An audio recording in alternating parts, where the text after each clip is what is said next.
Praise the lord. కబు Liberia దేశంలోని మాండ్రోవియాలోని కాఫీ తోటకు చేరుకున్నాడు. అక్కడ తన జాతికి చెందిన ఒక వ్యక్తి పనిచేస్తున్నాడు. కబుకు కూడా అక్కడే పని దొరికింది. తన స్వజాతీయుడు అక్కడ మిషనరీలు చెప్పే వాక్యాన్ని విని ప్రార్థించడం నేర్చుకున్నాడు. అతడు మోకాళ్ళుని చేతులు జోడించి ప్రార్థించడం చూసిన కబు, "నువ్వు ఏం చేస్తున్నావు?" అని అడిగాడు. అతను, "నేను దేవునితో మాట్లాడుతున్నాను, ఆయనే నా తండ్రి" అని జవాబిచ్చాడు. తర్వాత కబు ప్రార్థన అంటే తండ్రితో మాట్లాడడం అని పిలిచేవాడు. మరుసటి ఆదివారం కబుని అతను మందిరానికి ఆహ్వానించాడు. అక్కడ చాలామంది కూడి ఉన్నారు. ఒక ఆమె బోధిస్తుండగా వేరొకరు తర్జమా చేస్తున్నారు. ఆమె సౌలు యొక్క మారు మనసు గూర్చి చెబుతూ గొప్ప వెలుగు అకస్మాత్తుగా ఆయన మీద ఎలా ప్రకాశించిందో, పైనుండి వచ్చిన స్వరాన్ని ఎలా విన్నాడో అంతా వివరిస్తున్నారు ఆమె. "దానినే నేను చూశాను, ఆ వెలుగునే నేను చూశాను, ఆ వెలుగే నన్ను రక్షించి ఇక్కడికి తీసుకువచ్చింది" అని కబు గట్టిగా అరిచాడు. తాను మరణం నుండి ఎందుకు కాపాడబడినాడో, అడవిలో అద్భుత రీతిగా ఎందుకు నడిపింపబడినాడో కబుకి ఇప్పుడు అర్థమవ్వడం ప్రారంభమైంది. కబు మెథడిస్టు సంఘంలోనికి చేర్చుకొనబడ్డాడు. అతనికి బాప్తిసం ఇచ్చి సామ్యుయల్ మోరిస్ అనే పేరు పెట్టారు. మిస్ నాల్స్ ఒక దినం మోరిస్ అలసిపోయి భారభరితమైన హృదయంతో ఇంటికి చేరి విశ్రాంతి తీసుకుంటున్నాడు.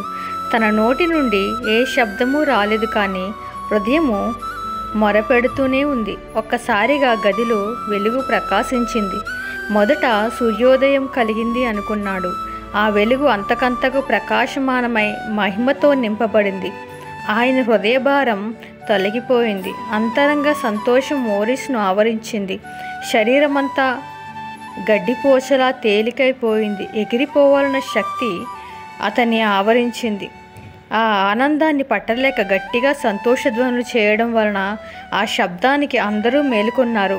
కొంతమంది పిచ్చి పట్టిందని, కొంతమంది దయ్యం పట్టిందని కొన్నారు.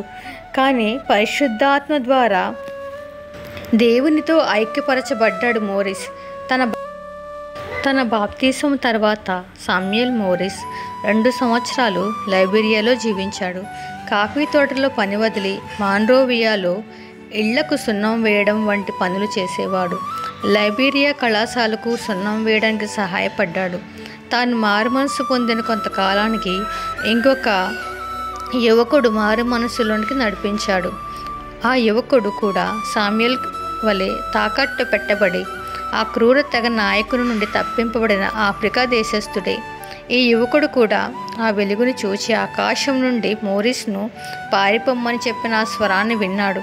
మోరిస్ తప్పించుకున్నప్పుడే ఇతను తప్పించుకొని అందరూ ప్రయాణించే మార్గం గుండా లైబీరియాకు చేరుకున్నాడు.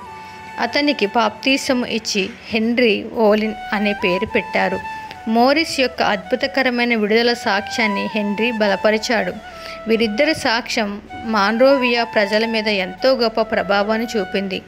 అర్ధరాత్రి నుండి ఉదయం వరకు ప్రార్థనా కోటాలను జరపాలని మాండ్రోవియాలో 3 స్త్రీలు నిశ్చయించుకున్నారు. ఈ విధంగా సమాజంలో ఆత్మీయ ఉజ్జీవాన్ని తీసుకురావాలని ఒక రాత్రి మోరిస్ వేదిక ముందు సాష్టాంగపడి గంటల తరబడి ప్రార్థించాడు. అతడు తన కొరకు ప్రార్థించడం లేదు, కానీ ఇతరుల కొరకు ప్రార్థిస్తున్నాడు. తర్వాత జరిగిన కోటాలలో 50 మంది యవ్వనస్తులు మారుమనసు పొందారు.